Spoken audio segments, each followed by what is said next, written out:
আসসালামু আলাইকুম। শীতের হরেক রকমের সবজি দিয়ে ভাতের চালের নাজিরশাল চিকন চালের ঢালা খিচুড়ি রান্না করলাম। আমাদের বাসায় এটা খুবই পছন্দের একটা খাবার,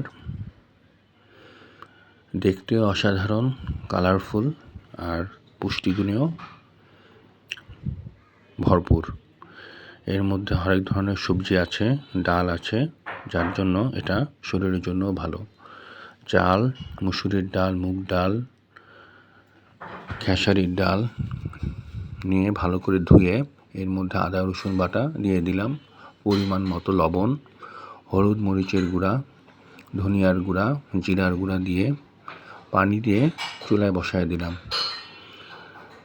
এরপর এর মধ্যে দিয়ে দিব গরম মশলা, এলাচ, দারচিনি, লবঙ্গ, তেজপাতা। চুলায় বসানোর পরে কেটে রাখা সবজিগুলো দিয়ে দিব, আলু, মূলা, গাজর, সিম, বাঁধাকপি দিয়ে দিব, পেঁয়াজকলি, মটরশুঁটি, টমেটো। সবসময় চেষ্টা করবেন কালার কম্বিনেশনটা যাতে ঠিক থাকে এরকম সবজি ব্যবহার করার। মরিচ দিয়ে দিলাম।